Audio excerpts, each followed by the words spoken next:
makikita. Kasi takot po sila sa tao. Ganoon din si tao, takot din.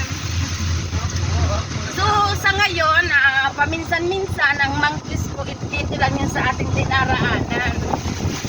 Kaso lang, isa lang po yung nakita natin andito sa ulihan nyo. Yun. Marites. Marites. Marami rin daw marites dito. Madaming marites. Puro marites itong kasama namin. Saka may totoong marites.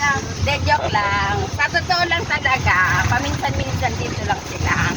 Pero yung mga Filipina, long tail, mga Sarap pala ganun. so sa ngayon, yung actual po natin na makikita, ito sa ating dinaraanan. May mga giant fern or mga palango. Ayan. And then mga wild orchids, mga nakikita po sa kahoy.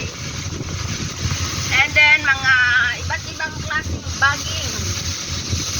Ay, Yan. si Sir pala, magpapamasad yun. 2 beses na ako nagpamasad yan. Magaling yung nagpamasad yan. Stabilis mo ng lake. May ano talaga dyan, massage center.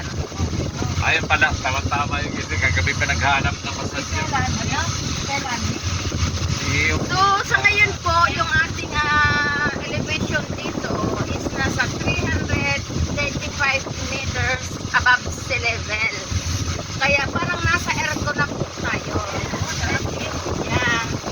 And then, yung ating pong pupuntahan is aqua adventure lang po tayo.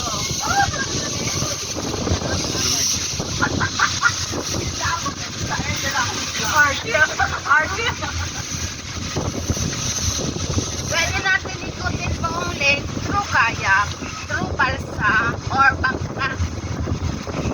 30 minutes only. Pero, optional naman po yan kung gusto nyo lang po. Ano po yun, guys?